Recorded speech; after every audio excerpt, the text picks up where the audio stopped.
Welcome back to Kings of Columbus here on the podcast. Lesmerises, Bill Landis, and we're getting ready for the NFL draft. We're going to do a couple things on this show, Bill.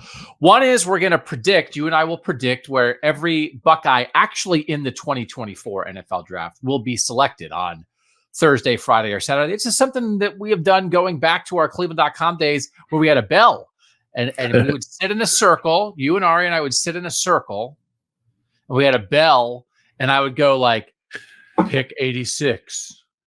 Pick 8. It was such good podcasting. And then you'd have to reach over and ring the bell when you want to take a guy.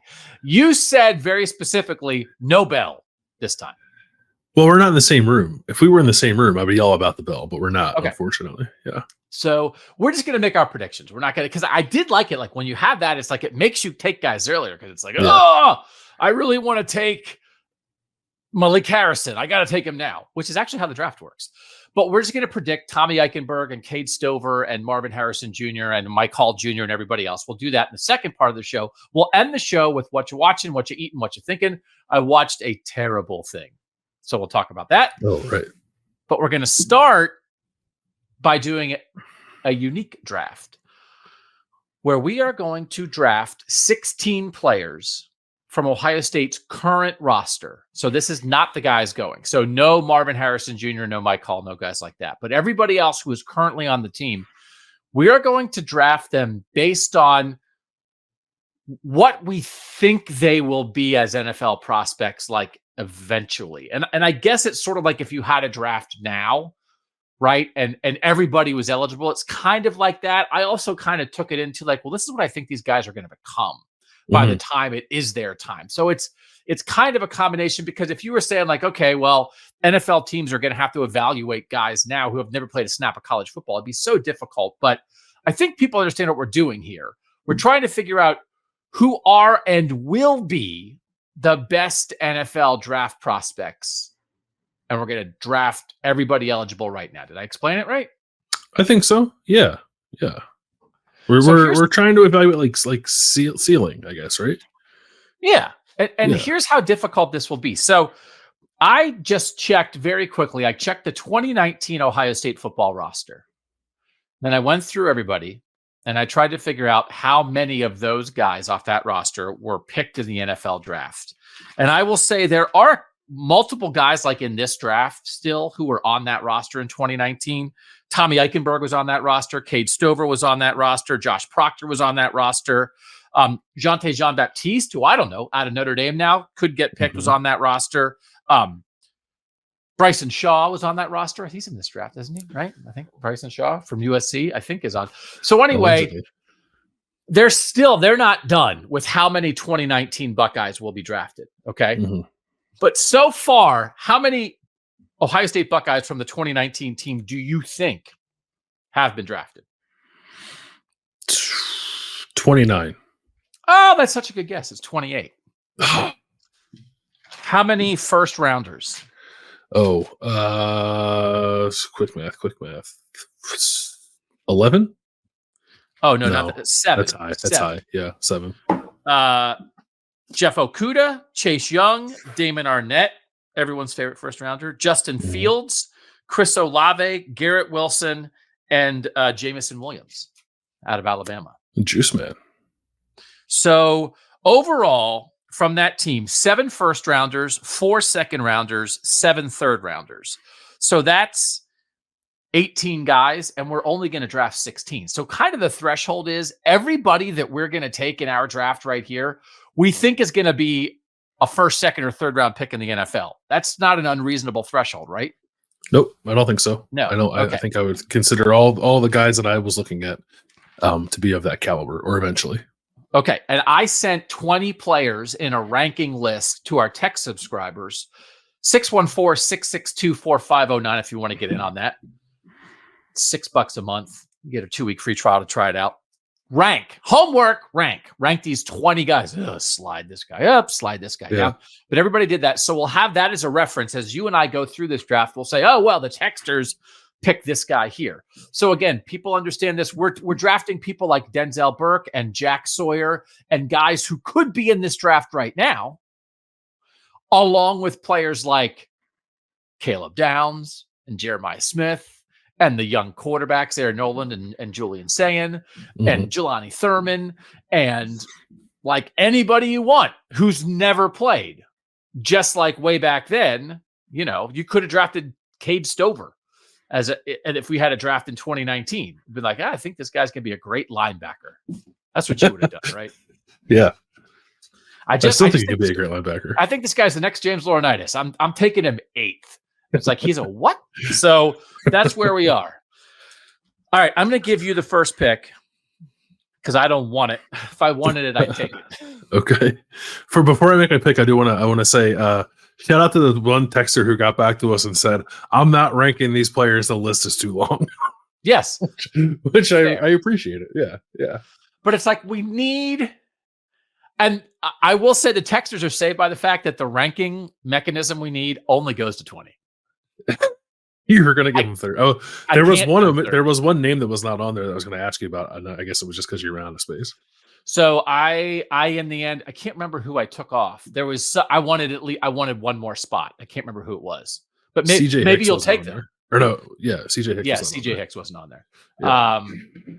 Yeah, because it really kind of got down to it with some guys of like, as much as we love CJ Hicks, like he's kind of not really played a meaningful snap at the position he actually plays yet. So right. But that's the point. Okay. Yeah. We're gonna take 16. There were 20 for the Texers. We're gonna take 16. Pick number 1 to you. Give me Jeremiah Smith. Okay. So let's have this conversation in tandem. Because you and I were having this conversation with someone else about this, and I'll take Julian Sayin second. Yeah. So we are talking about a freshman receiver in Jeremiah Smith and a freshman quarterback in Julian Sayin, and with so much deserved and understandable focus on all these players who stayed at Ohio State for this year, and the understandable and deserved focus on what is going to happen with this 2024 Ohio State Buckeye team. It has allowed us, and I love the future. Everybody loves the future. The present, everyone's like, present. The past, no one cares. Like the past is over the second it happens. Nobody in sports cares about the past. It's the young people today don't. They, with their TikToks, they don't know about the past. Everybody loves the future, though. We're not talking about the future with Ohio State because the present is so magnified. Yeah. But by the way, in 2025 and 2026, is Ohio State going to have the best quarterback receiver combination, not only in the nation, but in recent college football? Like, what are we potentially talking about here with Julian Sayin and Jeremiah Smith? Yeah, no, I think that. I mean, like Ohio State would have some pretty serious contenders, right? Like CJ and Marvin, or CJ and picking Olave or Wilson, or Justin Fields and picking Olave or Wilson. I guess like they've been loaded at those two positions. So like, I'm not trying to say that it's an easy thing for this particular duo to try to achieve, but yeah, I think like. I don't think Jeremiah Smith will quite reach I'm the best receiver in college football status this year, but he'll be there going into a sophomore year, and I'll have that for 2 years. And like Julian Sayin, I think by the time his career is over, certainly is in the conversation to be the best quarterback in college football. Like, and the thing to consider with Julian when it comes to like draft stock, if that's what we're trying to discern a little bit, is like he's not the biggest guy in the world. So like maybe that will impact him when his time comes. But from a talent standpoint, like he is a very highly regarded quarterback. Like he is, I think in the last 5 years, like one of the better quarterback prospects that has come out. Like I don't think people like threw the same kind of tags that were thrown like at Quinn Ewers or Caleb Williams necessarily, but I think he's pretty close to that in terms of what people think about him. So if that comes to fruition, then yeah, he's going to be, if not the best, like one of the best certainly in college football. And then Jeremiah is a freak. Did you consider taking Sayin first, or were you all aboard the Jeremiah train?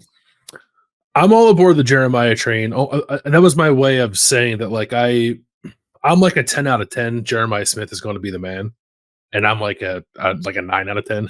I guess on Julian Sayin. So I picked a 10 out of 10 first.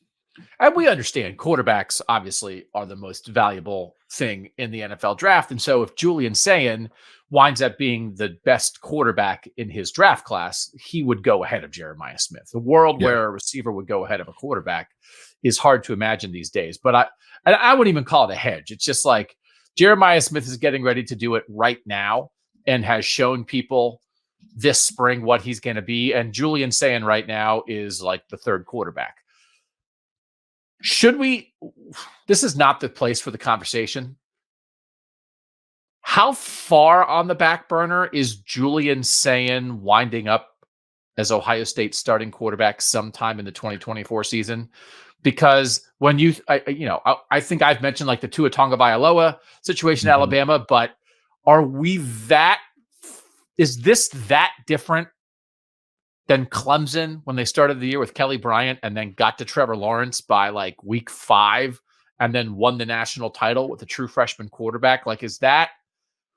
And frankly, Kelly Bryant was like more established than Will Howard and Devin Brown are. Kelly Bryant had like led Clemson to the number 1 seed in the playoff rankings the year before. Yeah. So like, is that crazy or not crazy? I don't. It's not off the table for me. The different dynamic here is Ohio State's quarterback room for the moment has remained intact. So like, how many people do you have to go through before you get to Julian Sayin once you move on from Will Howard? Maybe there's a Devin Brown there still, or even a Lincoln Keenholz. Like I tend to believe that right now Julian Sayin is quarterback 3. That's just my opinion. I'm not saying like that's what is the belief in the Woody, but I think he's already the 3rd. Like if it really came down to it, if you really had to stack him up, I think he's already the 3rd. So no, by the time we get to the fall, you want to tell me he's QB2 and you want to give him a look. I think it's within the realm of possibility. Is it likely? I don't know, but possible.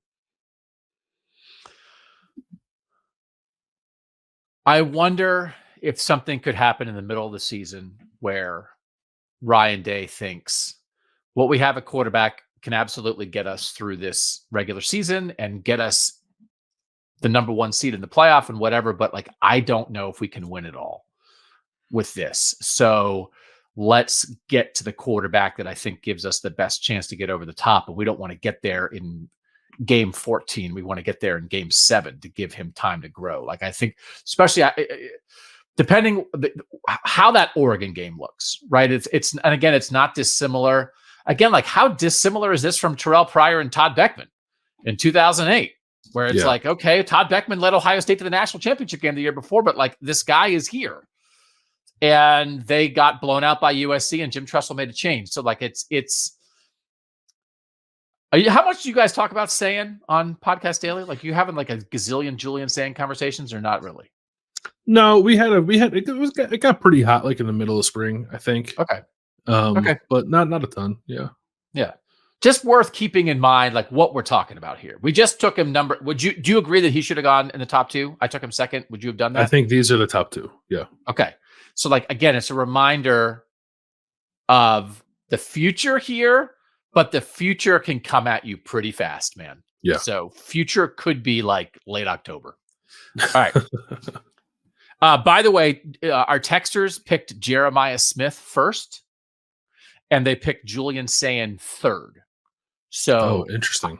I will now, but again, this is like, again, I just don't know that that's where, and I know that there was kind of a thing in the middle of spring practice. Everybody's like, can a true freshman be Ohio State starting quarterback? I know that was a moment, but if this team, if 2020, if they didn't have so many veteran good players, I think the conversation would be different. Right. But it's just like, this conversation is all about right now. So I understand why he wasn't the top 2 for the texters, because they're reacting to how we talk about and write about this team. Who are you taking 3rd? So before I make my pick, I want to ask a clarifying question about what we're doing. Are you picking guys like based on where you actually think they're going to get picked in the draft? Like, if you think a guy's going to be the 7th pick in the draft, you're going to take him ahead of a guy you think who might be the 13th pick in the draft? Or are you just saying, like, I think this guy, or are you trying to just be more about like who's going to be the better NFL player? No, I mean, I think it's where we think they'll be picked, because again, there's a difference between being a player and a draft prospect. And so I think, like, if we were trying to say, we're going to go back and grade this, so we're going to draft all these guys. And if a guy goes in the top 5, you get this many points. He goes in the top 10, you get this many points. So you just want to pick guys like you think will go highest in the NFL draft whenever they go pro. Okay. I'm gonna pick Caleb Downs. I was uncertain only because of like the way the NFL values positions. Like maybe a defensive lineman could go ahead of him. Highest drafted safeties ever are Sean Taylor and Eric Berry, right? Number 5 overall. Never been a safety drafted higher than that. Not to put too much on the kid, but like I think he's got that kind of potential. So like I think that Caleb Downs is like almost like safely a top 15 pick and has the ceiling of being in the top 10 for sure. So I'll take him. Like I think he. It's always a hard thing. Like you can't quantify it, right? It's just a matter of opinion, I suppose. But like I think Caleb Downs has the chance to be considered like the best football player in the country. Just like that dude on the football field, give me him. I'll figure out where to put him, and I know he'll be good. I think he's got that kind of potential because he's not just an incredible athlete. Like I think he is incredibly smart as a football player and just like studious, and like his whole life has just been about like learning football. And it just so happens that he's immensely talented on top of that. So, like we've seen some really good ones here, right? I can't remember where did like Malik Hooker went where. I can't remember exactly. I think 15. 15, right? That was after being a 1-year starter. So like if you're like Caleb Downs, 3 years of being like a borderline All-American at safety, which is I think what we're going to get for him. Like I think he's going to get drafted higher than Malik Hooker, certainly, and like be the next guy we talk about when we ask like whether or not a safety could ever go higher than Sean Taylor or Eric Berry. Like I know those guys are like absolute legends at the position. I'm not telling you right now that I think Caleb Downs is better than those guys, but it's just like sometimes rare dudes come along, and I think Caleb Downs has that potential to be considered like a similar kind of rare prospect at the position. So the Texans took Downs second. Is this a clear top 3? And these are two freshmen and a sophomore. Are they the clear top 3? Like in your mind, do you think everybody watching and listening, if they really thought about it, would arrive at these 3? I think so. Yeah. So it's 2 guys that came from Alabama and another guy that they like held on by their fingernails in the last hours of the recruiting process to keep him away from Miami. Like this is remarkable. There is certainly a world where none of these guys are in Columbus. Yes. Yeah. We're pretty close to that happening. Yeah. We are. I mean, if Nick Saban doesn't retire and the wind blows a different direction in South Florida. Yeah. And here we are as like the consensus top 3 guys. And PFF did an interesting exercise. There are times in the offseason when I have my fill of PFF. I'm like, okay. But then they come up with something interesting. They did a thing kind of like this where it's the draft class. So we are like not including guys in the current draft class. And I guess we could. Like it actually would be kind of interesting. Like where would Marv be with these 3? If we were doing everybody, like where would Marv be in here? Marv would certainly make it, I think, a consensus top 4. But would Marv be 4th? Would he be 3rd? Would we really put Jeremiah Smith ahead of Marvin Harrison Jr.? What would we do? I think Marv and JJ would be the top 2. Yeah. Okay. Yeah. So they did this exercise where they took the current draft class, so like including guys like Marvin Harrison Jr., but also everybody else in college football, and said who would be picked if everybody in college football was eligible for this draft. And they did a full first round and they did position rankings. They took 1 sophomore in the first round, and it was Caleb Downs. They made him the 26th pick in the draft, and they listed Caleb Downs as the best safety draft prospect in the country, and he's played 1 year of college football. So like that's what we're talking about here. That is crazy. Does it get difficult now? Like, is there a consensus number 4 guy, or are you like, thank goodness I'm not taking 4th. I don't know what Doug's going to do. No, I am happy to not have the 4th pick. I will say, like, I felt a decent amount of clarity with the guy that I picked 4th, but I do think you could go a number of ways reasonably. Okay. I think I'm going to go kind of off the board and continue the trend of the top 3, but it's certainly not what our texters did. Mm-hmm. But I'll take Sonny Styles.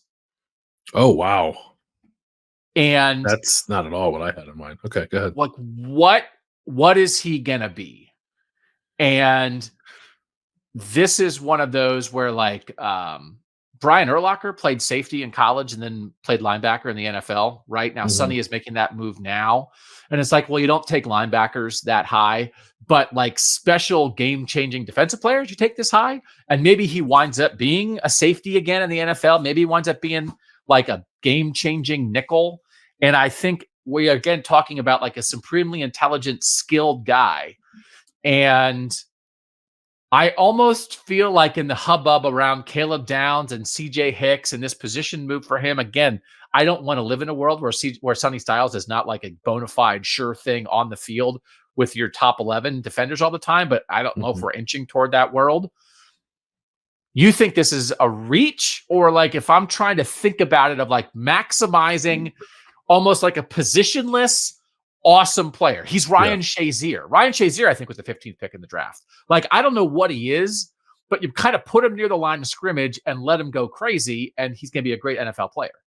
So yeah, no, I don't think it's crazy. It's not where I was, but I think you're on to something with the intrigue that would be surrounding a guy like Sonny, that will be surrounding a guy like Sonny when he comes out, just because like there aren't a lot of dudes who are his size that can run like him and play the number of positions that I think he's able to play. And like Isaiah Simmons, I think, is a name that probably get tossed around a lot when Sonny's coming out.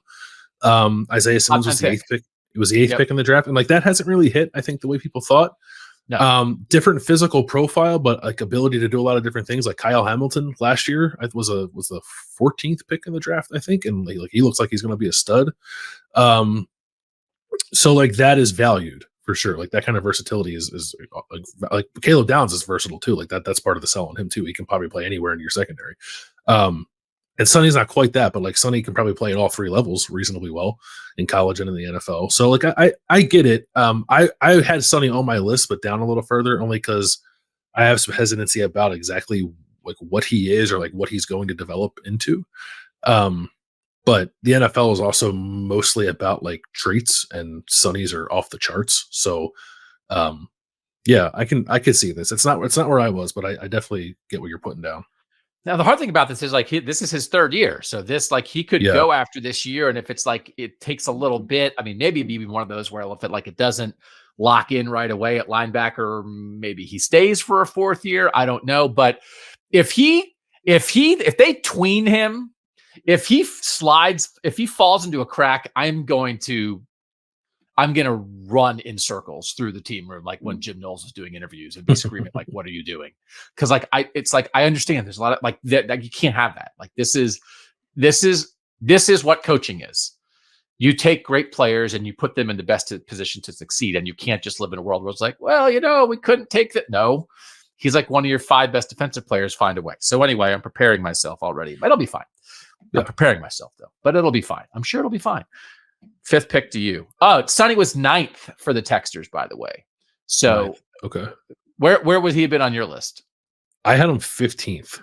Oh man, okay, I reached. Yeah. Well, I'm not trying to win. I'm just trying to be right. No, but I'm probably you've also swayed me too. Like I probably was not thinking about him. I let my uncertainty could probably get the best of me. I should have had him higher. Yeah. All right. 5th pick to you. I'm going to take Denzel Burke. Okay, that's probably who I would have taken if I didn't take Sonny. Okay. Like I was skeptical after Denzel's freshman season. I was like this guy is definitely like the best corner among a group of corners, frankly, who weren't really good. And then I think a lot of people after his sophomore year, I was like, I don't know, maybe that was just a flash in the pan. And even last year, like I wasn't 100% convinced for most of last year that he was like definitely going to be a first rounder. And maybe I'm not even all the way convinced now. Like I want to see one more season, but I think he's on that trajectory. Like he wants to be like a top 10 pick. I don't know if he's quite that, but I feel a little more confident today than I did probably a year ago that he can like bring back the lineage of first round corners at Ohio State and be like the first guy to help reset that a little bit, if that makes sense. So I'm like, and I know like everyone loves Denzel, like everyone knows he's very good, but in terms of like NFL ceiling, his NFL ceiling might even be higher maybe than people want to give him credit for, me included. So I just feel like very certain that he's going to be a good pro, like a very good pro. And like there's other guys that we could pick here that have like a ton of upside, but it's like, I don't know, maybe that doesn't quite work out. Like with Denzel, I think it's going to work out. So I have a little hesitation because I'm not 1,000% sure he will wind up being the best NFL draft prospect at corner on this roster. Fair. But I almost took him, and I was surprised in this PFF exercise. If everybody was eligible, he was not in their top 10 corners, which I was a little surprised by. Like a guy like Will Johnson at Michigan was, in that group. I think Will Johnson actually might have been one among their corners who he's not eligible to be in this draft. Yeah. I think PFF had Denzel like 7th or 8th on their top 10 returning corners this year and like 5th in the Big Ten or something like that. Okay. So I don't know. That's not the be all end all. It's not why I didn't take him, but I agree with this. I think this is a really good pick, and I do think he'll be a first rounder. But when we're talking about like top of the first round, I'm getting like some hesitation here of like are we talking like top 10 picks? Like we might be out of them. So I'm not sure about this. I'll take Jack Sawyer. I think it's either. I think we're at either one of the ends now. Yeah. So Jack Sawyer, when they did this exercise, was the number 8 edge guy. If every edge defender in college football was eligible for this draft. So again, that's a reminder. Again, for this exercise for PFF, they had 8 Buckeyes who made the top 10 at their individual positions. Only 2 are actually in the draft. Marvin Harrison Jr. and Cade Stover. The other 6 are playing for Ohio State this year. But if they were in the draft, they'd be one of the 10 best guys at their position. That's what we're talking about here. I don't think Jack's a first rounder right now, but I think we are continuing on the upward trend line, building off the way he played in the second half of last season, that if he continues that and has like a big sack year and is just like super disruptive and is the best pass rusher on this team. I don't know. Someone made it like an Aiden Hutchinson leap. Like Aiden Hutchinson at Michigan came back for a 4th year when he was pretty good after year 3. Like, I don't think that's completely off the table. And Aiden Hutchinson was the 2nd pick in the draft. So, like, I'm not predicting Jack Sawyer is going to be the 2nd pick in the draft, but he could go crazy and make himself a top 10 pick. Yes. Yeah, I think he could. He is. So I had him next to, like I said, I think he can go either defensive end in this position if you wanted to, he or JT Tuimoloau. But I had Jack ahead of JT. Oh, and maybe part of that is like unfair to JT because we just like seen more of him. And because we've seen a little bit less of Jack, like you're able to kind of grab on more to the idea that there's something more for him to get to. And it's not that JT is a bad player. Like JT is going to be a really good pro too. But they're if we've been waiting for one of them to like make that leap to become a guy who's going to have double-digit sacks, I think if you polled 100 Ohio State fans, maybe 100 of them would say like, no, it's going to be Jack. Yeah, like that's going to get there, right? So I kind of feel the same way. Whether that's Aiden Hutchinson leap, I don't know, but I think he's got it in him to have a season that pushes him like comfortably into the first round. I took Jack Sawyer 6th. The Texters also had Jack Sawyer 6th. Yeah. So 5 of the top 6 for the Texters have been taken. They had Smith 1, Downs 2, Sayin 3, Burke 5, Sawyer 6, and Styles 9. Those are our picks so far. Pick 7 to you. Yeah, so I'll take JT, and like everything I said, like still applies there. And like maybe the upside as like a menace of a pass rusher is not quite there, but JT also I think has inside outside versatility at the NFL, which will be coveted and I think help him when his time comes to come out. And he's like a really good player. He's really good against the run, which I don't think either of these two guys we're talking about get enough credit for. But it's like we've also seen him totally take over games too. Like we know that that's in there for him. So I think it was pretty clear that these guys should be the next 2. But I agree with going Jack ahead of JT because I think there's more pass rushing upside with Jack. So JT was not in PFF's top 10 edge rushers if everybody was available. I wonder if he's going to get picked apart. Like we've compared him a lot to Cam Hayward, who wound up being a late first round pick and is going to make the Pro Football Hall of Fame. I wonder if like James Laurinaitis might be a comparison for JT, that you're just like a very good player for a very long time and like people get tired of it. Yeah. Because, and it's like, well, James Laurinaitis wasn't Andy Katzenmoyer, right? And so maybe he wasn't AJ Hawk. And so then it's like, okay, well, are you that good? And he falls to the second round. It's like, no, yeah, he's really good. He's 3-time All-American. It's like JT, it's like, well, you're not Chase Young and you're not, maybe not even Jack Sawyer when it comes to getting after the passer. And it's like, so then what are you? It's like, I don't know, like a tremendously great football player who's contributed for 4 years and was a 5-star recruit and has absolutely lived up to the billing and has never done anything wrong and has just been like a down after down, incredibly productive player for 4 years. And people are like, 3rd round. So like, I'm very curious to see how this evolves because people love edge guys who get sacks and that's just not the number one thing of his game.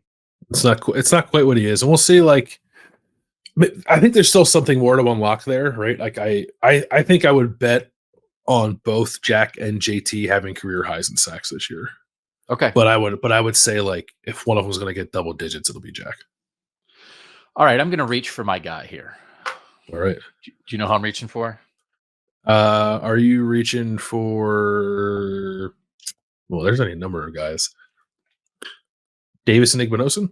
That is correct. Yeah. I'm going to take Davison Igbinosun 8th. He was 15th for the Texters. He's 6'2". He's got long arms. He's physical.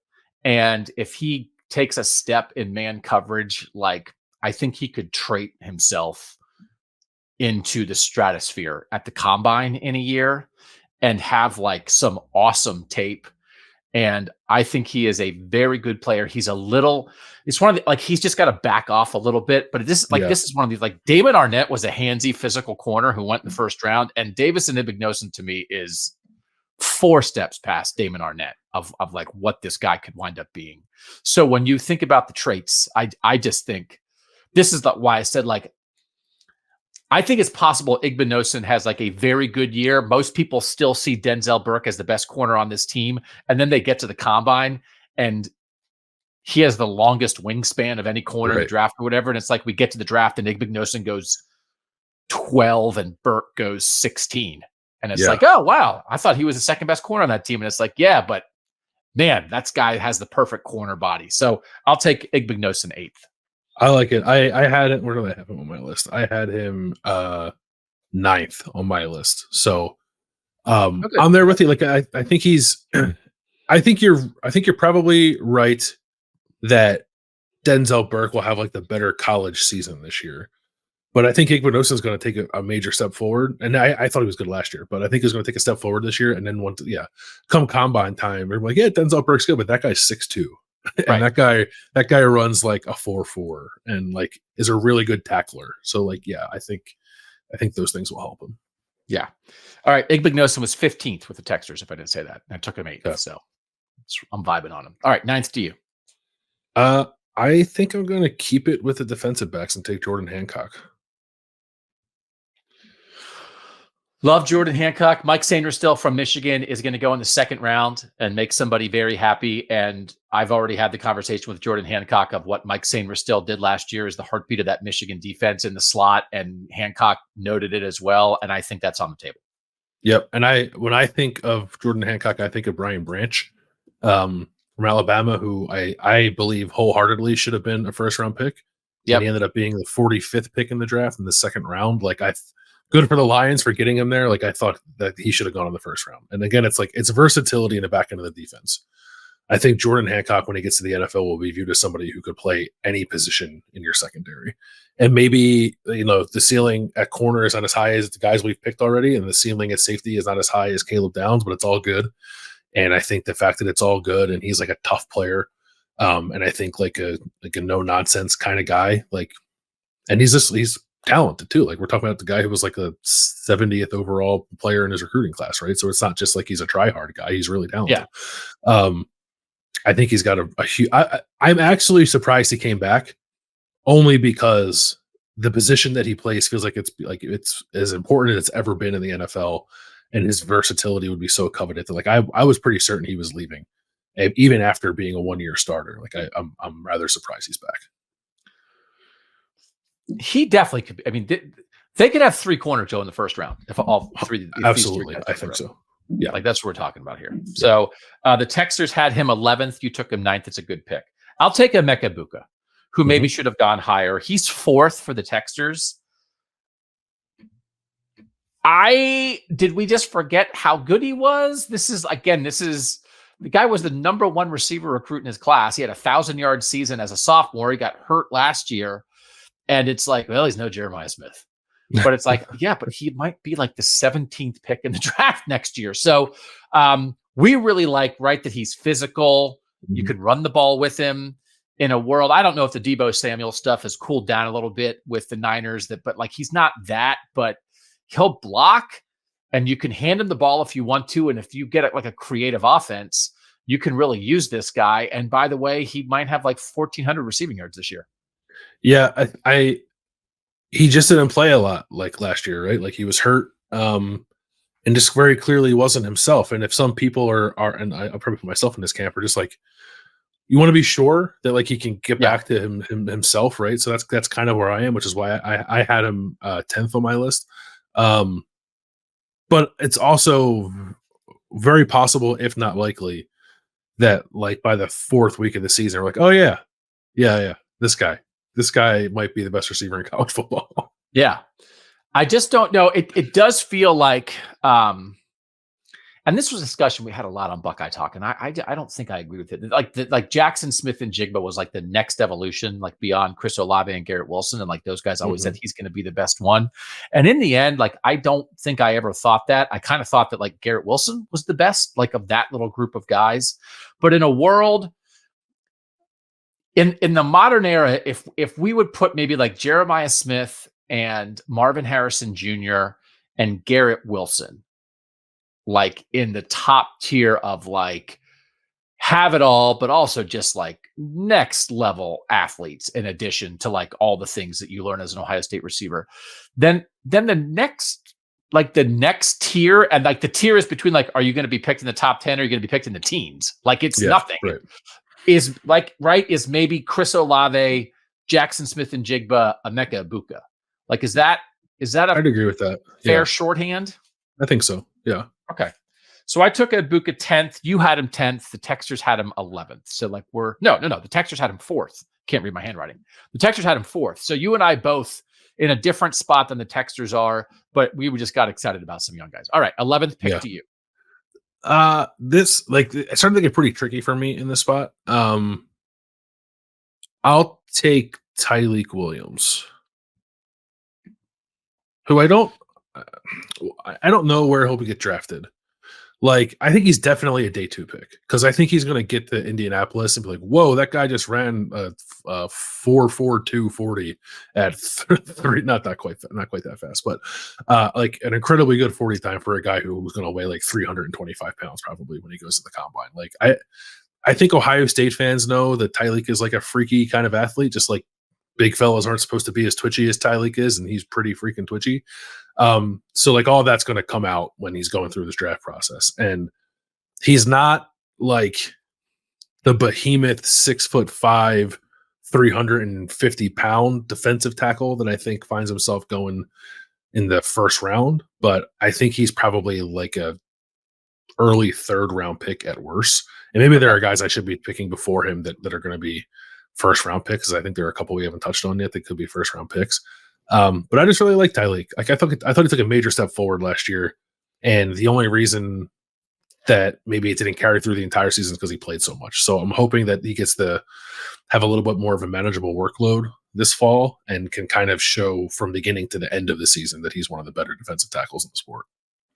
You took him 11th. The Texans had him 13th. Who do you think in the end will wind up being a better NFL prospect? Mike Hall, who's in this draft, or Tyleik Williams? Tyleik Williams.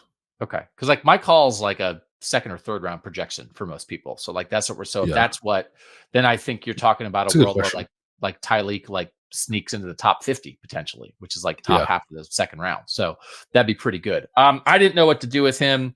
I'm glad you took him. I think it's a good pick. It's in the right range, but I'm going to now go take a guy that it's what you're talking about, guys who could be 1st round picks. And I'll take Carnell Tate. And like continuing this lineage of like, okay, well, like what, like, why wouldn't he be? So he's like the best guy in his class of the receiver group at Ohio State. He flashed as a freshman. He's going to start as a sophomore. This year, he worked his butt off last year. Like people, the coaches around him seemed to love his progression. They even like talked him up in a way that made us think he was going to play, and then he kind of didn't. But it's not like he's behind or anything. But I just think like, oh yeah, of what he's going to do over the next 2 years, it's like, well, yeah, Carnell Tate's going to be like the 21st pick in the draft. What are you talking about? Of course he is. So I'll take him here. The Texters had him 7th. I'm taking him 12th. Yeah, no, it's a good pick, and probably the Texters are probably when we look back at this 2 years from now, which I'm sure we'll do. I think the Texters are probably proven right with having him that high. It's a case of like everyone is so enamored with Jeremiah that you sort of like take for granted just how special Carnell might be, and like Emeka Egbuka being back too, I think takes some shine off of that. But everything. We have no reason to believe that like Carnell Tate is not doing everything he did last year, if not more than that, to get on the field as a true freshman. Like he's going to be a really good, important player and productive player for Ohio State. And when you do that at the receiver position, you tend to go in the first round. So yeah, pick 13 to you. Another guy that I think might have first round upside, Jermaine Matthews. Yeah, that's a good, like he was coming off the board if you didn't take him. You're taking him 13th. The Texers had him 10th. Yeah, well, and this is reinforced by, and I hesitate to make too much out of the spring game, but I never entertained the idea that Jermaine Matthews might be able to play nickel. I thought he'd just be an outside guy for his whole career and be very good at that, and that certainly be enough for Ohio State. But I thought he looked pretty comfortable playing nickel in the spring game too. So I don't know long term where he's going to end up playing more in his career. But again, it's a guy who can play multiple spots in the back end of your defense, and he's got a tenacity that is hard, like I think difficult to come by at that position. And like a guy who's just going to like be a tone setter for Ohio State's defense for a couple of years, and then wherever he goes in the NFL, like you just want a guy who plays as confidently as Jermaine and backs it up. And I think he's going to be a star at the position. A year from now, next spring, when Jordan Hancock, Davis, and Egbuka and Denzel Burke are all in the NFL draft, and everyone's asking like, who's going to be the leader in the cornerback room? And Jermaine Matthews just be like, I got it. I'm good. Yep. What are you worried about? It's all good. We're good. Yep. We're good. And then, so he's a second year player this year, right? And so he'll be, yes. So this might be one of those where it's like a 1 year and done as a starter, because like he just happens to be right now the fourth corner in a room with three guys that we think could be first round picks. And then he'll start and be on the Marshawn Lattimore plan and be like, wow, that guy was good, and be gone. Yeah. But I think Tate and Matthews certainly, haven't played much, but they're on the path of first rounders. All right. There's two more guys that I want to take. I have 2 picks left. So I'll take Quinshon Judkins first. And the interesting thing here, this is the running back transfer. When PFF did their running backs, they had Quinshon Judkins. If every running back in college football was available for this draft, they had him second behind Ollie Gordon of Oklahoma State. Nice. And they had Travion Henderson 10th. So I'm not sure that I could tell you convincingly right now why I think Quinshon Judkins is a better NFL prospect than Travion Henderson, but he's certainly right. He's a tackle breaker. He's physical. Travion's a little bit more of the run away from you guy, and Quinshon the run through you guy. But it caught my eye that PFF thought of him that way. I am not entirely sure that Travion is like an every down back in the NFL.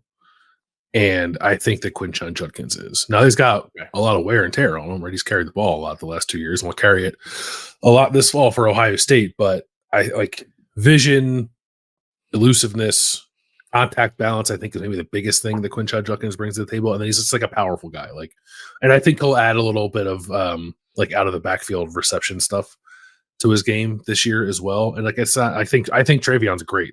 But I don't know that he brings quite all the same tools to the table that Quinshon Judkins does. It's not a slight of Travion Henderson. It's like, you are who you are. And yeah, all anybody at Ohio State wants, and we've seen it a lot, is for Travion Henderson to be the best version of what he is. And what he is like a shot out of a cannon guy. But again, we know what the NFL thinks of running backs, but I think you had a good evaluation there. So that's why I took Judkins ahead of Travion. I took him 14th. The Texers had Judkins 12th on their list. So we're kind of in agreement here. One more pick for each of us. Number 15 to you. I just want to make the point that J.K. Dobbins was the 55th pick in the draft. So like, if Trey is as good as J.K., like there's still a hard barrier to break through. Well, and I think, do you think, like right now, I would say J.K. is better than Judkins and Henderson, the J.K. Dobbins that went to the pros, who had a 2,000-yard season at Ohio State. Yeah. And I also thought the Chiefs should have taken J.K. Dobbins instead of Clyde Edwards-Helaire at pick 30, and that J.K. should have gone in the first round. And I, at the time, thought that J.K. Dobbins was better than Jonathan Taylor, and that he should have gone ahead of him. And then J.K. has just had this terrible luck in the NFL. We've never really been able to see what he might be, because every time he's going to be a lead back, he gets hurt. Yeah. So, but it's just hard to evaluate. But like J.K. Dobbins was unbelievable and he was a 55th pick. He was Yeah. unbelievable here. So anyway, I'm going to take CJ Hicks. okay, you're going off my board. I did not offer this. I'll list the other people I did offer instead of CJ Hicks, and you can criticize me. Why are you going CJ here? I think this will be the kind of thing where what he is as a pro will frustrate Ohio State fans. Because one of those, huh? Because he's not going to be used maybe in the way that he should be. And I think like pros will use him as a linebacker. I think the pros know. I think he's going to be on the ball, and I think he's going to be really good. Okay. And I hope that Ohio State does at least a little bit of that with him this year. We'll see. And I think he's made, based off the spring, like some definite strides as an off-ball linebacker for sure. But I think the thing that he will do best is just like get after it up front and like not read and react, not play in the box, not go sideline to sideline. Like he has the skills to do all that stuff, I think. But I think the thing he'll do best is like get up on the line of scrimmage and then go terrorize your quarterback. And I think he'll probably flash that enough as a blitzer in Ohio State's defense, even if they choose not to play him up on the line, that he'll go like Baron Browning was a 3rd round pick, right? It's like a guy who didn't do a whole lot of anything at Ohio State, frankly, but was a 3rd round pick because he's a freak. I think CJ stands to like go higher than that. One, because I think he'll be a more productive college player, I think, than Baron Browning was. But 2, I think maybe like his physical abilities might supersede Baron Browning's as well. So I think CJ is probably a 2nd round pick in my mind right now. But if everything clicks for him this year, maybe he has the ability to be a 1st round pick. So that all sounds good. Do you think, would you predict right now that he will be in the next draft, or he'll be at Ohio State for 2 more years before he goes? Yeah, it's a good question. I think I would probably predict that he sticks around for a 4th year and goes 2 drafts from now. Yeah. Okay. Or 3. I will say, because they're going to lose so many of these guys, but like it would be interesting, like if both CJ Hicks and Sonny Styles stuck around like with Caleb Downs, who has to stick around, and then like you throw Jermaine Matthews in there, and then it's like basically a group of whole new guys up front, like they would be like their defense. If that happens, the 2025 defense is CJ Hicks, Sonny Styles, and Caleb Downs go crazy. And like everybody else, just like fill in the gaps to make sure they're allowed to go crazy, right? Like that'd be fun. Right. Yeah. All right. I'll wrap it up and then we'll talk about who I put on the list ahead. I'm going to take Donovan Jackson, who I think could be a day 2 pick, could be a 2nd or 3rd rounder. When you think about some other interior offensive lineman for Ohio State, like a guy like Josh Myers, who was a center, but like was a 2nd round pick. Wyatt Davis, I guess, was like a 4th round pick, but Pat Elflein, I think, was a 4th round pick. Like if you're like a really good guard, you know, I think he could work himself into round 2 or 3. In that PFF list, he was 9th among interior offensive linemen, that's centers and guards. And he's going to end up having a ton of film. And if he has more comfort with his left tackle and his center, and he has a more veteran center next to him, I think his film will be even better. And, you know, that's kind of our threshold. Do you think a guy can be picked in the first 3 rounds? And I think Donovan Jackson can. I think he can too. I think like I almost think his floor is like 3rd round. Only because he's a really good athlete. Even if like he's, in my opinion, like left a little something to be desired as a former 5-star prospect at times. He's very athletic for his position. So that raises his floor considerably. But I also think there's and I don't think he's gonna be a 1st rounder because of the position mostly. But I think there's a chance for him to like take a step this year because of what you said, because of another season playing next to Josh Simmons and like having a guy who knows how to play center next to him on the other side will allow him to take a step forward. Like maybe he's a 2nd round pick. So I can see that for sure. I had on my list. He would have been the guy I picked here if I had the last pick. All right. So here are the guys that I did list for the texters that we did not pick in our top 16, but I listed ahead of CJ Hicks. Travion Henderson, who we did not pick. Are you surprised that we didn't pick Travion? I'm not surprised that we didn't pick Travion, but I also think if we made another pick, he'd be the guy.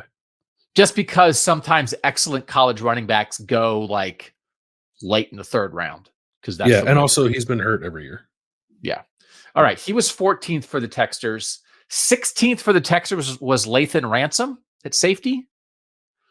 17th for the Texans was Jelani Thurman at tight end, like if he turns into Darnell Washington. Yeah. 18th for the Texans was Air Noland as a freshman quarterback. And 20th for the Texans was presumed Ohio State starting quarterback Will Howard. So I gave them 20 names, and the guy they think is going to be the starting quarterback was last, and we didn't pick him. So I don't think does that tell us anything, or does it of course, I don't know. Will Howard's not Jeremiah Smith. Newsflash. I think if you're honest about what Will Howard has been and what he's likely to become, then no, I'm not surprised we didn't pick him. If the threshold is like top 3 rounds, I don't think that's who Will Howard is. Yeah. So if you prove me wrong, I'm happy to be proven wrong, but I just don't think he's that kind of quarterback. So besides Hicks, the other guy I considered putting on with Edric Houston as a freshman on the defensive line. It was a 5-star recruit. Is there I briefly considered Ian Moore on the offensive line? We're not a lot of one offensive lineman on our list. Josh Simmons, you didn't consider? I don't know. Not really. Yeah. Did you consider Josh Simmons in the top 16? Not in the top 16, but maybe in the top 20 if we stretch it out a little bit longer. Okay. But yeah, Ian Moore is just like a recruiting pedigree pick, I guess. Yeah. Arvell Reese, I think, is one. Yeah. Just like big, fast, strong guy. Like the next mold of CJ Hicks Sunny Styles kind of deal. Yeah. I don't know. Did I have anybody else? Aaron Scott, again, like a freshman, just kind of throwing a dart at the guy with a good recruiting pedigree. I think those were every other name I had down. We talked about already. Okay. So let me run through it real quick. And if you hear a mistake, shout it on your treadmill or in your car. And Bill, you shout it out too. Like a mistake, not that I listed it wrong, but that we picked it wrong when it happened. Okay. Number 1, Jeremiah Smith. Number 2, Julian Sayin. Number 3, Caleb Downs. Number 4, Sonny Styles. Number 5, Denzel Burke. Number 6, Jack Sawyer. Number 7, JT Tuimoloau. Number 8, Davison Igbenogson. Number 9, who's number 9? Oh, Jordan Hancock. I can't read my handwriting. Number 9, Jordan Hancock. Number 10, Emeka Egbuka. Number 11, Tyleek Williams. Number 12, Carnell Tate. Number 13, Jermaine Matthews. Number 14, Quinshon Judkins. Number 15, CJ Hicks. And number 16, Donovan Jackson. Sound pretty good to you, or do you have any regrets that one of us should have? Emeka, I think, should probably be higher. Okay. Than 10th. You said the Texans had him at 7th, right? The Texans had him 4th. Or 4th. Yeah. Higher than 10th, I think. Yeah. Maybe probably, as much as I like Jordan Hancock, the guy I compared him to won the 2nd round, right? Brian Branch. So I think Emeka should probably be between 5 and 8 instead of being 10. Yeah. Okay. I'll buy that. Otherwise, it's a good little look. There's a lot of good young players on this team, but there's also a bunch of dudes who are going to be in the draft next year and get picked pretty high. So when we come back, we will deal with the guys who are actually going to be in the 2024 NFL draft, and we will make our predictions where Mike Hall, Tommy Eichenberg, and all these guys are going to go on Thursday, Friday, and Saturday. We'll do that next on Kings of Columbus.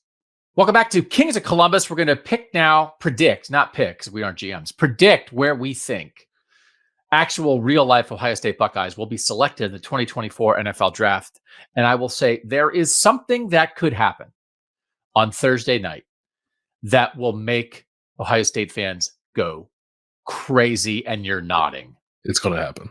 You think it's going to happen. Yeah. We're going to deal with Marvin Harrison Jr. first. So why don't you tell us, Bill Landis, what you think is going to happen? I think quarterbacks are going with the first 4 picks, and then the Chargers are going to stay at 5, and Jim Harbaugh is going to draft Marvin Harrison Jr. How will that be received? So I don't know. Here's the thing that is hard to understand, right? Which is in college, you hate people, and then there's money. And when there's money, hate dies. Money smothers hate. Because people were mad that Jim Harbaugh took the Chargers job, that Joey Bosa was on the roster, that Joey Bosa should quit. It's he's not going to quit. And guess what J.K. Dobbins did? He signed with the Chargers after Jim Harbaugh was there. So he knows. So this idea, here's the thing, right? Most people expect, and I'm going to predict it, but I didn't predict it very convincingly. I'll say number 4 to Arizona for Marvin Harrison Jr. So Arizona has a need, but they might sell the pick if they get offered a bunch of stuff, because you're talking about 4 quarterbacks, right? Yeah. Caleb Williams, Drake May, Jaden Daniels, and JJ McCarthy. It really could come down to a point where the 4th pick is either going to be Michigan quarterback JJ McCarthy or Ohio State receiver Marvin Harrison Jr., and somebody like the Vikings trades up for the 4th spot, and the Cardinals can't say no. Right. Yeah. And I think, what was I going to say? Oh, I did see a mock draft that had the Cardinals trading out of 4 to Minnesota to let Minnesota take McCarthy, but then the Cardinals trading back up to 5 to get Marvin. So I checked the PFF's 7-round mock draft, and Dane Brugler, our good friend of, I'm not going to say a good friend. We both like Dane. We know Dane. He's from Ohio. Yeah. That was Dane's scenario. That he, okay. PFF has Marv going 4th. Dane has him going 5th under that scenario, that the Cardinals trade out of 4, but then trade back to 5. Because people also think that maybe the Chargers would be willing to trade that pick at 5. But the thing for the Chargers is they lost Keenan Allen and Mike Williams, who are their 2 best receivers. They have no receivers. Yeah. So taking a receiver is not crazy, but also they might want to stockpile picks and they could take a receiver in the teens or something. But like, your scenario, Marv and Justin Herbert together, man. Like, it's not off the board. Yeah. You think Ohio State fans would be mad though? I mean, I don't think they love it. I think, like, I'm not telling Ohio State fans they need to like Jim Harbaugh. But I also think you want to see Ohio State guys like go to good situations where they can be successful, right? And a lot of times Ohio State players who are going in the top 10 get drafted into terrible situations. Marvin Harrison, like going 5 to the Chargers, the Chargers could be a playoff team next year. You know, like it's like they're not a basement team that just happen to have a bad season and are picking in a basement spot. But the upward mobility of that franchise is, I think, rather easy to wrap your head around, especially if they add Marvin Harrison Jr. to catch passes from Justin freaking Herbert. So, like, yeah, they should do it. I also asked our texters survey questions about this. 51% of the texters said pick number 4 for Marv. 25% said pick number 3, which would be if something happens with New England. And 22% said pick number 5. And only 1% said lower than that. So most of the people, more than half the people think he's going number 4. Yeah, I guess there's some talk. I saw before we started recording this on Monday that the Patriots could be interested in trading their 3rd pick. So I don't know if that's someone moving up for a quarterback or maybe someone moving up for Marv, but yeah, I guess it's possible. It'd be a heck of a thing for someone to fall in love with. I do think, do you feel like, I think we can have a little conversation here.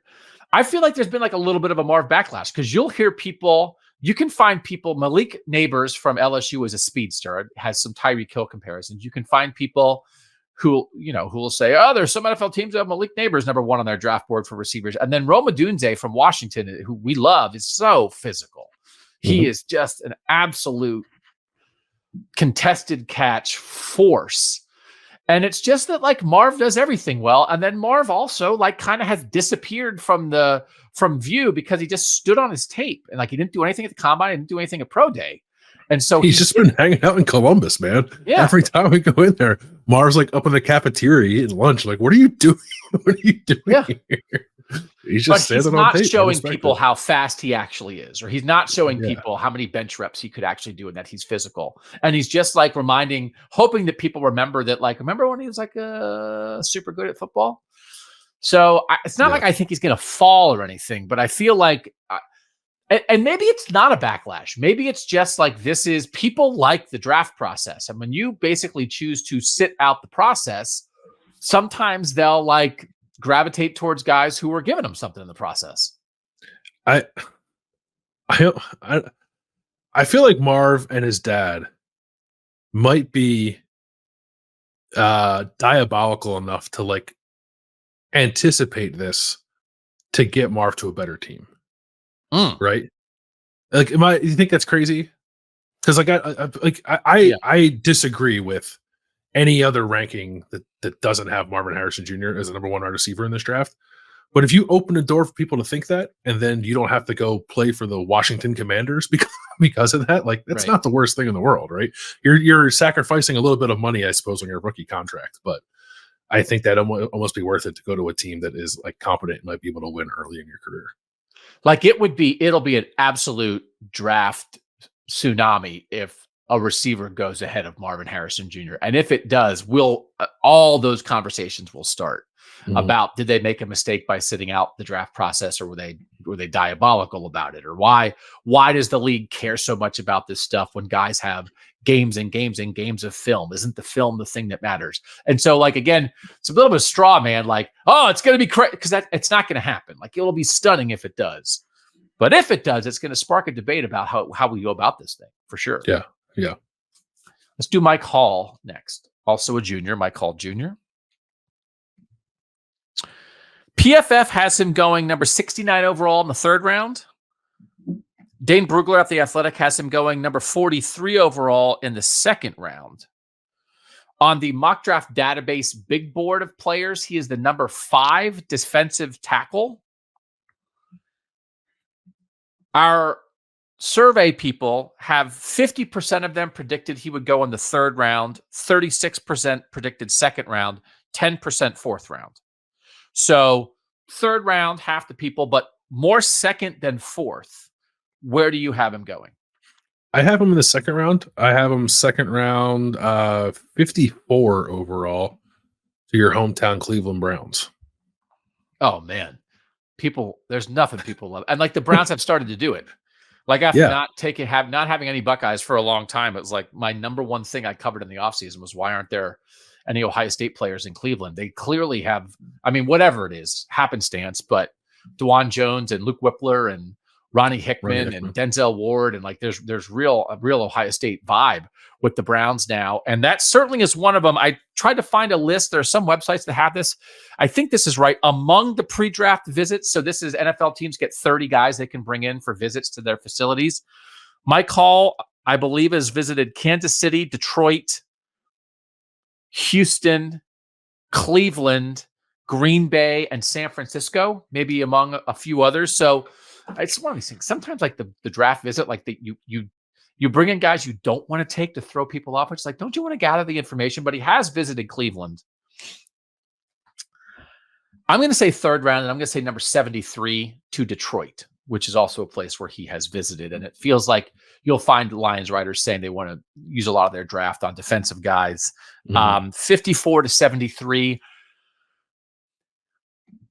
Is he like the kind of pass rushing defensive tackle that NFL teams are salivating for? Or is he a little bit of how much of a good run stopper is he when it comes to the down and dirty stuff? Will maybe slide.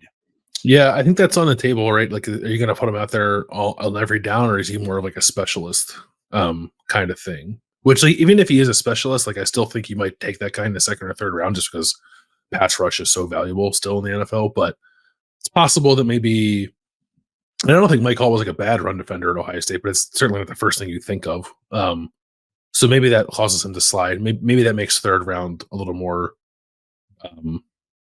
realistic. I'd be surprised if he fell into the 4th round. Okay. I'd be surprised if Saturday morning we're waiting for Mike Hall to get picked. 2nd round does feel a little high to me.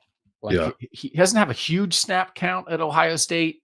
And with all the down and dirty work that you're asked to do at defensive tackle, I just, like, who do you think's a better NFL draft prospect, Davon Hamilton or Mike Hall?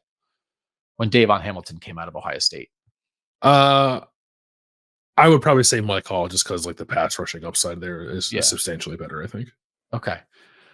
But Davon Hamilton, I think, was a 3rd rounder. Has been like a very good pro, but maybe is more of like a down to down guy. I don't know. He was also 2 years older than Mike Hall coming out. I'm not criticizing Mike Hall. I just wonder how he'll be viewed. So I actually would be a little surprised if he goes in the 2nd round. But so we have a little disagreement there. 2nd round for you, 3rd round for me. Next up is Cade Stover. I think when the draft process started, I would have predicted that Cade Stover would be the 2nd Buckeye off the board. And like, everybody has Mike Hall being picked ahead of Cade Stover at this point. He's the 5th tight end on the mock draft database big board, like the consensus of that, barely behind Theo Johnson of Penn State, who had some really good testing numbers. But if you think about who the best tight ends were in the Big Ten last year, all Big Ten, I don't know that anybody would have said that Theo Johnson's a better tight end than Cade Stover. But now we're in the draft process. Right. PFF has Cade Stover going at number 115 overall in the 4th round to the Bengals. Dane Brugler at The Athletic has him going 121 overall in the 4th round to Denver. Where do you have Cade Stover going? I have him in the 4th round, number 101 overall, which I believe is the first pick of the 4th round, to the Carolina Panthers. Okay. So we certainly are not pretending to be draft experts here, but I do try to use other Ohio State players who have come through at the same positions and say, okay, well, where did those guys go? Jeremy Ruckert at tight end was exactly this pick. Is that right? He was a 3rd rounder, though. Maybe Ruckert was a 3rd rounder, yeah. But he was also pick 101, I think. I think there were more compensatory picks that year. Okay. Ruckert was a 3rd rounder, 101. Luke Farrell was a 5th rounder, 145. Nick Vannett was a 3rd rounder, pick 94. And Jeff Hireman was a 3rd rounder, pick 92. I think Cade Stover might be a better NFL draft prospect than any of those 4 guys.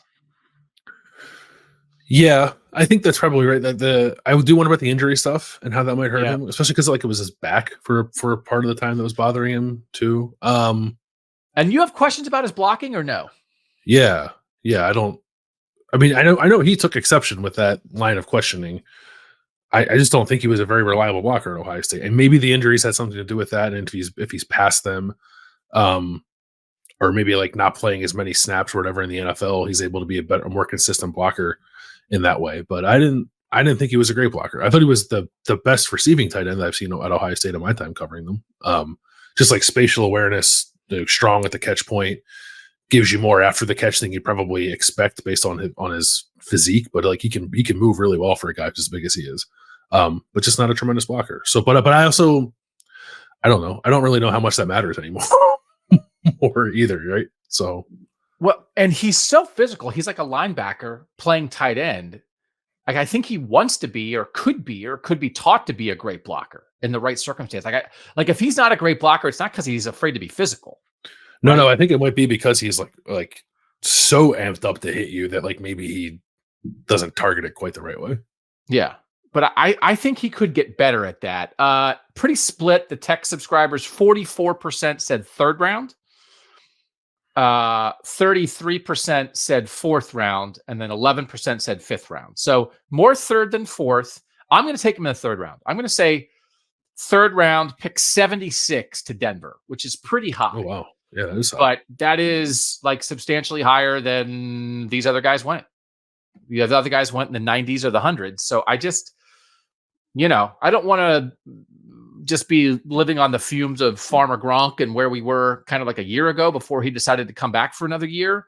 But I think he's a pretty good package of skills. And for him to be the 5th tight end off the board, I don't know. I also just think he might end up being like the 3rd tight end off the board. And then because like somebody really likes his package of skills, the guy, obviously Brock Bowers is going to be the 1st tight end. And then according to Mock Draft Database, Jatavion Sanders, Ben Sinnott from Kansas State, and Theo Johnson are the other tight ends ahead of Cade Stover. But it's like, why do they have to go ahead of Cade Stover? I don't know. I think like he could be the 3rd tight end taken, right? Yeah, it feels like it's Brock Bowers and then like a bunch of testing guys, right? It's like bouncy athletes. And not Ben Sinnott is not that. Ben Sinnott's like a fullback. Which I'm actually surprised that some people have him ahead of Cade. So I think he's a good player. Like I've saw enough of him from watching Will Howard. Like I think he's a pretty nice tight end, but I'd rather have Cade Stover. I think I'd rather have Cade Stover than all the other tight ends that aren't named Brock Bowers. But I get it if you're looking for more of like almost a pure receiver kind of skill set, then maybe that's not quite what Cade Stover is. But I guess it just depends on your preferred cup of tea there. I don't know. If it doesn't work out at tight end, you can move him to linebacker. All right. So you have him at 101. I have him at 76. Yeah. Let's go to Tommy Eichenberg. Tommy Eichenberg, Dane Brugler of The Athletic, pick 138 in the 5th round to Arizona. PFF pick 119 in the 4th round to New England. I used a mathematical formula to figure out where I think Tommy Eichenberg is going to get picked. And my formula was there was a time when I thought he was Tough Borland. And then when he had his breakout year in year one of Jim Knowles, it was like, is he James Laurinaitis? So I took where James Laurinaitis was drafted, which was the 35th pick in 2009. And I took where Tuff Borland was drafted, which was nowhere. He was undrafted. And there were 259 picks that year. And so I added 35 plus 259, and then I divided that by 2, and I got 147, which would be in the 5th round to Denver. That's just who has the 147th pick. I have no idea if he's a good fit for Denver, but since he at times, I think, reminded some people, probably unfairly, of Tuff Borland, it would be nice to have him play in the NFL with Baron Browning. So I am saying 147, 5th round for Tommy Eichenberg. I like that. I also used a mathematical equation to pick my spot for Tommy Eichenberg, and the math there was that the Saints have drafted 5 Ohio State players since 2016, and they're going to draft Tommy Eichenberg in the 5th round at 150 overall. So we're kind of in the same spot there. But reunite Tommy Eichenberg and Pete Werner down there on the Bayou. Oh, they'd be lovely. They could get Muffalettas together. There you go. 5th round was the most popular among our tech subscribers, although it was pretty evenly divided. 35% said 5th round, 27% said 6th round, 20% said 4th round, then some other ones. So like 5th round sounds about right. Overall, I would just be a little surprised if it goes higher than that. Overall, 30% of the texters said 2nd, 3rd, or 4th. 70% said 5th, 6th, 7th, or undrafted. So 70 to 30, it'll be 5th round or later. Just got like in a weird spot of like, I think like better athlete than you think, but also still not as good of an athlete as a bunch of other linebackers out there. And now you're in the range of like productive football player who maybe even like wasn't quite as productive in his last year he was in his second last year. So now you're just like in football player land, and can he play special teams and do some other things? And I think he's more that than like we are counting on this guy to be a starting linebacker in the league, right? Yeah, I think he's probably more of like a reserve linebacker and special teamer, but that still gets you drafted, I think. Absolutely. And he was much better 2 years ago as like a guy that Jim Knowles just uses a battering ram as a blitzer on every snap, and less effective, I think, like playing more in the box, like playing more read and react, and also was hurt last year too. And then the one thing that didn't really come to fruition was Jim Knowles, I think, said like last May before the season, he said like, I want to get Tommy in more positions to like show his coverage ability. And I don't really know that ever happened. So like that obviously would add value for any off-ball linebacker, but I don't know if Tommy is viewed as having that, but he is more athletic than you'd assume, I think. So I definitely I would be shocked if he doesn't get drafted. Like, I think he's definitely going to get drafted, but probably more on a day 3 pick. Yeah. All right. Now we're getting into some guys where I don't think they're guaranteed to get picked. We'll go to Josh Proctor, safety. He was projected at pick 229 in the 7th round by PFF and pick 199 in the 6th round by Dane Brugler at The Athletic, who had him going to the Saints, because everybody knows, as you said, Saints love the Buckeyes. I feel like I've watched Ohio State safeties go lower in the draft than everybody expects. Jordan Fuller was a 6th round pick and turned out to be like an excellent NFL player. And then Ronnie Hickman didn't get drafted last year and then wound up playing some meaningful football for the Cleveland Browns. Is Josh Proctor a better draft prospect than Ronnie Hickman was? I think so. Yeah. Athletically? I think he's significantly more athletic, and his season last year was better than I think Ronnie Hickman's best season. Better than Ronnie Hickman's best season. Okay. Yeah, like I know Ronnie like racked up a bunch of tackles that year that Ohio State's defense was like really bad. But his draft year, I don't think Ronnie was particularly impressive. Yeah. I don't think Ronnie's last year was his best year, but okay. I have undrafted. I imagine possible. You don't. I don't, but like I'm late. I'm sixth round, 201 overall to the Lions. I was just trying to think of like you had Mike Hall to the Lions, which I like who's gonna bite a kneecap for Dan Campbell, and I think Josh Proctor will bite a kneecap if you ask him to. Oh no, I think he would. You'd bite a kneecap, wouldn't you? I would, yeah. I like Dan Campbell. I do it for him. Yeah. Too tough. I don't want to bite a kneecap. 7th round, 1 for the Texters, 35%, 23%. 6th round, undrafted, also 23%. So, but like 77% think he'll get drafted. So 23% don't. So I'm in the minority there. And I don't have a strong conviction on it. It's just, it's the nature of the beast. I've just been through a lot of drafts waiting for guys who I thought were excellent Ohio State players who I projected to go in the 4th round, not get drafted. Yeah. Like, what the heck? And it's like, oh, there's a lot of football players. So that's how it works. Steel Chambers, and you would like to share some information about Steel Chambers before we do our draft predictions. Yeah. So the aforementioned Dane Brugler does his Beast draft guide every year, just like unearths things about players that you didn't know and probably frankly didn't need to know. There's just there's a lot of stuff in there about like every guy in the draft because Dane is a maniac and he wants to be thorough. But anyway, in his Steel Chambers brief, it was revealed to me, I had no idea, that Steele's real name is Donovan. His name is Donovan Chambers, which is like a whole different guy. It's the Steel Chambers and Donovan Chambers aren't the same person. And you shared this information with Austin, whose head exploded. Yeah. My head exploded when I first saw it. I thought it was a typo. I thought like, oh, Dane got his names mixed up. But I didn't bother to check, but I'm assuming that Dane did not get his names mixed up. Is it not such a different world where your parents named you Steel to people just call you Steel? Yeah. Yeah. I thought Steel was like short for Steelton or something like that. Yeah. It'd be like if your parents had named you Philly Billy. It's like they named him that? Like, yeah. Yeah, of course. It's like, no, his name's William. It's just a nickname. It's like, oh, okay. Do you think Steel Chambers will get drafted? I do not. I have him undrafted. I have him undrafted as well. Dane Brugler has him undrafted. PFF has him picked 207, I think it is, in the 6th round, which is pretty good. The Texters 57% undrafted, 22% 7th round, 18% 6th round. I just think it's hard. It doesn't mean he's not going to make a roster. It's just hard at linebacker if you don't have like a really like specific thing that you're awesome at.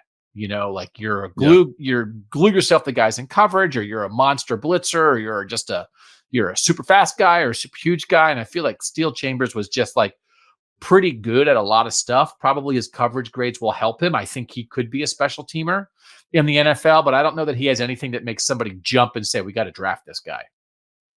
No, I think he'll definitely make a roster. Like I think he'll be like a pretty high priority undrafted free agent for a lot of teams because he's so athletic, and will provide you like some versatility and coverage ability at a position on your defense. But I just don't know. Like if he were a little bigger, maybe he might get drafted. But he's also undersized for linebacker, so I just don't see it. Maybe he'll sneak into the 7th round or something like that. But again, you say it every year. Like at that point, you must rather be a free agent. So. I think he will be undrafted, but quickly find a home when the draft ends. Another guy like just waiting for him to be drafted, who didn't get drafted, was Tyvis Powell, who was just like, that guy is like an incredibly productive, important football player for a highly winning program. And he didn't get picked. And then he was like a high priority, and he picked to go to Seattle and be with those Legion of Boom guys. And like, but that's one of those, again, it's like, Tyvis Powell didn't get picked, but like Steel Chambers and Josh Proctor are going to get picked. I have a hard time with some of this stuff sometimes. And it's not apples to apples, because it's like, well, what are their 40 times and how do they jump and what were their agility drills and all that kind of stuff. It's not just, who played more important snaps at Ohio State. But this is why, like, again, we're not like criticizing guys when we're predicting them to be undrafted. It's hard to get picked, man. It is. All right. Matthew Jones on the offensive line. Undrafted 47% of the texters. That won, but that means that more than half the people think he will be drafted. Do you think he will be drafted? I do not. I think he's undrafted. Yeah. I think he's undrafted too. And again, I was trying to list some, like, it still blows my, like, Andrew Norwell didn't get drafted out of Ohio State and then became like a 100 millionaire in the NFL and made all pro teams and stuff. I can remember waiting for Mike Brewster to get drafted. I think people were predicting like Mike Brewster to be like a 4th round pick, and then he didn't get drafted at all. So like, it's just hard, and he's a little old, and he's been hurt at times, and he's a productive player, and he'll be in somebody's camp, and he might win a spot on a roster, but I don't think he'll get picked. Yeah. Age is a big factor there.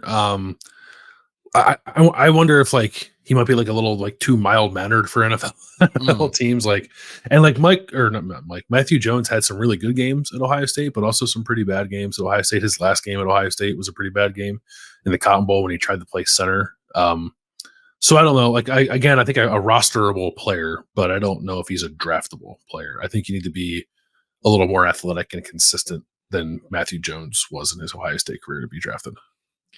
All right, last one is Mayan Williams, who once upon a time somebody at Ohio State said he's a draft pick. And I think if he had gone pro after 2022, he might have been, but I do not think he'll be drafted now. Do you think he will be? I don't think he will be. Another guy with injury stuff, another guy with like measurables that don't work in his favor. Not a whole lot of versatility to him either. So I get like he'll get a shot, but I don't think it'll be as a drafted player. Listen, these guys they all make personal decisions, so it's not about like criticizing their decision because it's like your life. What are you gonna do? But like he may have been better off going. Yeah. Like strike while the iron is hot a little bit, and just wound up like in a tough spot, right? With injury stuff. And it was like kind of weird stuff at the beginning of the year. It's like, well, how's he fit into this? And so, again, really productive at times for Ohio State, but probably won't hear his name called. So again, just kind of remarkable of how sort of underwhelming this draft will be for Ohio State when you consider that there's like 10 guys sitting in Columbus who could be hearing their names called. Yeah. It'll be a more of a low key draft than we're accustomed to, and like people might try to throw that in Ohio State's face when the draft is over and people start running out the list of programs that had the most players selected. And if that happens to you as an Ohio State fan and you feel angry about it, just wait till next year and you'll get them all back. Yeah. Just tell them our draft picks are on our team. Right. Michigan's going to have like 15 guys picked also. So like that's going to be like another thing that Ohio State fans may not love to watch this weekend. All right, draft Thursday, Friday, Saturday. When we come back, what you watching, what you eating, what you thinking next on Kings of Columbus. Time for what you watching, what you eating, what you thinking. Bill Landis, what you watching. So I've been home by myself for the last few days, so I got to dig in on some Netflix. Nice. I watched all of Mindhunter, like the 2 seasons of Mindhunter. Oh yeah. It was pretty doomed. It was pretty freaking good. I thought the first season was better than the second season. Yes. But the second season was still good. Just like really well done. Like, and like I knew that like the guy that played the king in Hamilton was the one guy. Like it's like, that's an interesting role for him. But I didn't know like a lot of the people in the show. Like he was like he and his partner, whose name I don't know actually, is like kind of like a character actor, and I think like getting more roles now. Like there were the 2 people I recognized, and like I didn't really recognize anybody else in the show. I'm like, man, everyone on the show's a really good actor. And maybe that's just the writing's really good. But like it's heavy and intense and at times kind of hard to sit through. But in the end, like really well done. Like one of the better shows I think I've watched, and I'm sad that there's not more of it. No, I wish they would have made a 3rd season. The case that the 2nd season focuses on, I feel like you get lost in it a little bit. It's like a real life case. But it's David Fincher, right? I mean, it's like David Fincher, like one of the great directors in modern cinema history, just like doing a TV show. And it was like, holy moly. So, good call. Well done by you. Yeah. I don't know why. Sorry, go ahead. You could have watched The Godfather, but at least you watched Mindhunter. I could have watched The Godfather. I don't know how I landed on Mindhunter. I think I just like fired up Netflix and was like, oh, I should watch something new. And then that was like recommended to me. No, it's one of those like you Googled murder and it's like, oh, yeah. How did I stumble across that? Yeah. Oh, good. I'm glad you enjoyed it because the thing that I watched, I did not enjoy. So it's one of those things that's like, hey, let's do a movie review that's 14 months old. And that's not what we're really here to do. But I watched Napoleon and it was terrible. I said it was like, so everybody else is going like, oh, you're the king, sir. Who, the royal king. And then Joaquin Phoenix as Napoleon is like, I'm Napoleon. He didn't even try. He doesn't do a voice. He sounds bored. And then I was like Googling like Joaquin Phoenix, terrible, and Napoleon. And I came across Brian Cox, the guy from Succession, was just like, I watched Napoleon and he was awful. And like 1,000 people wrote stories about it. Maybe like Brian Cox even more. It was like, he didn't even try. It was so weird. But it was so, I said, it was like 42-minute Saturday Night Live skits with Bill Hader playing Napoleon strung together, and then 2 gigantic battle scenes where they just like made horses run into each other in the middle, and that was it. Because it was ridiculous. But it was the most disinterested performance I've seen since Zayn Malik was preparing to quit One Direction, and I sniffed it out of the concert. I was like, that guy's going to quit, and then he quit. I thought Joaquin Phoenix was going to quit in the middle of the movie. Oh, the Royal Emperor Napoleon!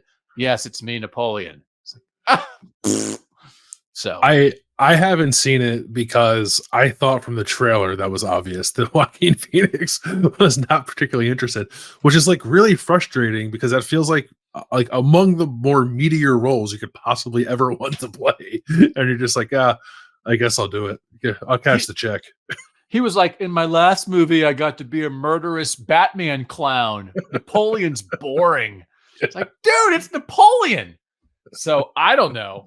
And then there was just like stuff in the movie. Like, I don't want to give it away, but like there's a part in the movie where it's like Napoleon's invading Egypt and he shoots a cannonball at the pyramids and like blows a hole in the top of the pyramids. And then I looked it up and they're like, yeah, that never happened. And Ridley Scott was like, well, I mean, he didn't really actually shoot the pyramids, but I just wanted a shorthand for his destruction of Egypt. Uh-oh. And I was like, I was so mad he shot the pyramids. And it was like, he didn't. It's like, okay. One guy's bored and the other guy's lying. Yay! Thanks, Apple. Okay. It was terrible. What are you eating? I am eating. So I guess people know this, right? Like when you have a child or children, like you just don't have time to do anything for yourself anymore, including like cook for yourself. So I'm trying to I am still like very much a person who enjoys cooking breakfast for myself in the morning, but it's just difficult to do now. So I found these little they're like Morningstar Farms microwavable breakfast sandwiches, but they're meatless. They're like, it's like a veggie sausage patty, egg and cheese on like a little flatbread.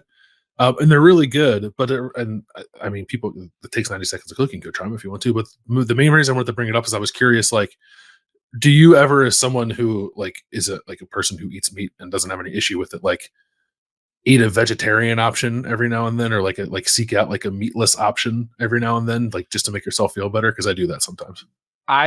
There was like about maybe 18 months ago, like I started to try, and I got some stuff. I don't know if it was like little microwave burritos or something, or I tried something and I was like, I don't know if I can do it, man. I don't. So I gave up pretty quickly, but I feel like I should try again. Like, are you saying try again? It depends on what it is, right? Like I like this like vegetarian sausage patty, I think is more or less tastes like you're eating a regular sausage patty. And like I've had some of like the veggie burgers that like I know I'm not eating a burger, but it still tastes good. So like I don't mind eating them. But like I've definitely had some other things where just like, you're not tricking me, this is terrible. Or like it's not even like if you're trying to trick me, that's one thing, but this doesn't taste good. So like I'm a little picky with it, but I try to mix it in. Yeah. I got to try again. I'll try the breakfast sandwiches. All right. So I got a prop for mine because I've been eating these for a while. So I just wanted to show everybody. I got them at Costco. They are called Sunrise Energy Bars, and they're like organic granola bars. I'm not like an organic guy, but they're so good. they're just like oatmeal, and like I don't even know what else is in there on these things. But they're better than like a packaged granola bar. Rolled oats, flax seeds, quinoa, coconut, pumpkin seeds, but they taste so good. So I just want to tell you, like, go to Costco. Organic what's the Sunrise Energy Bars. Just like just oatmeal-y. Like it kind of tastes like an oatmeal cookie. So I love oatmeal. Like that's my favorite kind of cookie. So like I'm super into it, but I guess like the carbs are pretty low and it's like a good snack in the middle of the day. I don't know. Yeah. Great, Doug. Doug discovered granola bars. Wow. Congratulations. Thanks for the great recommendation. Yeah. But you know how does it Costco, but it's like sometimes, and no, you asked if there's chocolate. Yeah. I think chocolate ruins oatmeal. I think the flavors do not mesh at all.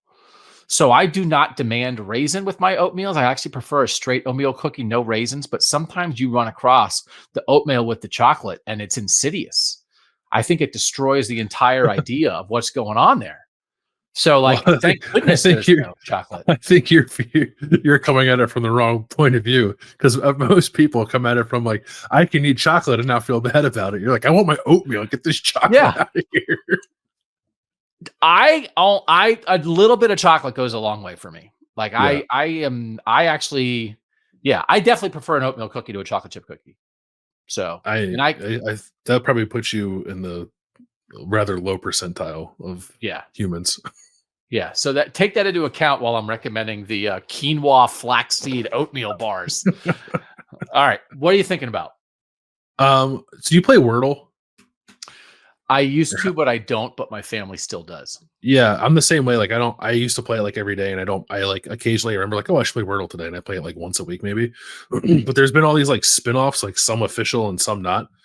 And this one actually, it's called Bandle. Like they're just like playing on the title, but it's not anything like Wordle, but it's like a music puzzle thing. That I really enjoyed playing. And I want to put it on people's radars. Maybe it's incredibly well known and I'm an old man and don't realize that. But the way it's set up is like you have five, I think you have 5 guesses similar to Wordle, but like each guess adds a different piece of the music to a song. So it's like you start with just the drums. And it's like if you know what this song is based off solely hearing the drums, then you can get it in one guess. Or you can skip and say like, okay, now here's the drums and here's the bass line. And if you don't get that, like here's the drums, here's the bass line, and here's the lead guitar. Yeah. And like you eventually get to the point where like they never give you the lyrics, but they'll give you like background vocals, I think is as far as they'll take it, up until you get 5 picks to guess what the song is. And I'm like addicted to it. It's incredibly fun. And I guess you have to have like a decently wide knowledge of like popular music, I guess, to get it. But there's like a lot of older songs too that I think most people just sort of have come to know, like walking around hearing it in a shopping mall or something, that I think most people could have fun playing it. Is it multiple choice or do you type in the name of the song? You type in the name of the song. Yeah. Oh, good. And it's the name of the song, not the artist. Yeah, but like if you think like I was playing one the other day and I was like, I know what this song is and I know who sings it, but I don't really know the title of the song. Yeah. You can type in the band name and it will give you like that's 7 songs from that band that are in the game's database. Okay. To choose from. Yeah. Is this a New York Times thing or is this somebody else? No, it's just like someone made it. Yeah. Nice. But like it's called Bandle as like a play on words with Wordle, but it's really like it's nothing like Wordle at all, really. It's just like another kind of quiz game where you have 5 guesses. I guess that's a similarity, but it's not a New York Times thing, no. Is it just once a day that you can play it, or can you just kind of do 30 of them? Oh, no, it's once a day. Yeah. I definitely saw like somebody on Twitter was talking about their therapist saying like how New York Times word games are ruining people's lives. So be careful. They keep adding new ones. I feel like my wife plays a lot of them. She's like, oh, did you play this? I was like, I don't know what that is. It's a New York Times word game. It's like, oh, there's another one. What's that make? 14? Yeah, I'm good on words. Yeah. So my thing that I'm thinking about is that so I applied for this thing that was at Northwestern, but it wasn't that you had to go to Northwestern to do it. It was open to any mid-career journalist, they called it. And it was to come to Northwestern University for a week this summer. And it's a George R.R. Martin like writing seminar. So the guy who wrote Game of Thrones, who's a Northwestern graduate. And so it's not like guaranteed that he's going to be there. But the idea is you're a journalist who's never written a published novel, but you have a novel. And you can go here for a week and like be surrounded by people who are doing it. And they'll like have experts there and they'll like try to help you get going on your novel. And so, I'm mid-career, mid-late career. And I have like 4 books in my head that I have yet to write.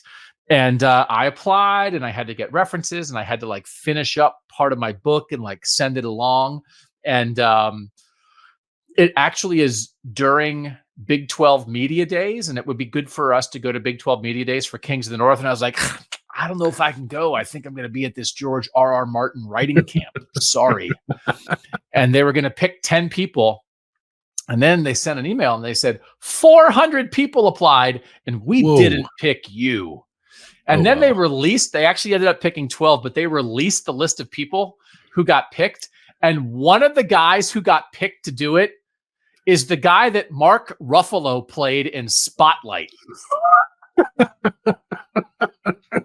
He was on a Pulitzer Prize winning investigative team. And I was like, Mark Ruffalo ain't never played me, man. I'm not making it. Not yet. Oh my God. It's like Kings of the North movie. I do have a little bit of a Mark Ruffalo vibe, I think, because I yell and I scream. Yeah. So then everybody else was like the sole bureau chief for the Washington Post. And I was like, they really were not vibing on college football podcast host. So I didn't get it. But then when I saw the list of people, it's just a reminder when you apply for something and you think like, I might be qualified for this. And then you are reminded quite harshly that there are many, many people who do a thing similar to you who are much better at it than you are. Did you have to be a Northwestern alum to do it? Or no. I thought maybe it'd be a little bonus for me. So, but no. I didn't know that George R.R. Martin was a Northwestern grad. Yeah. So anyway, but as my wife reminds me, it's like, just sit in your freaking office and write the book, you ding dong. You don't have to go to a camp to write a book. It's not required. It's like, I know. But I want to go to a camp. Camp sounds fun. Camp sounds fun. And there might be the dragon guy might be there telling me like, this is a terrible sentence. And then can he not go there and finish his book? so he can get more for shows? Real. He's procrastinating. He's like, what if I start a writing camp? Oh, I'm sorry, guys. I got to go to this camp. I can't write my own book. All right. That'll do it for this version of Kings of Columbus. We appreciate you guys being with us. We're doing a lot of stuff on Kings of the North. If you watch this, you listen to this, you might want to give Kings of the North a try. We reviewed spring games, Michigan, Notre Dame, Syracuse, some Kyle McCord talk on a Kings of the North this week for sure, and transfer portal stuff and NFL draft stuff from a Northern perspective. It's going to be like a good, interesting night on Thursday for the North, I think, in the first round. So we'll have more of that kind of talk on Kings of the North this week. As always, thanks to our producer, Mike Yorostowski, for making us look good and sound good. He's Bill Landis. I'm Doug Lesmerises, and that was Kings of Columbus.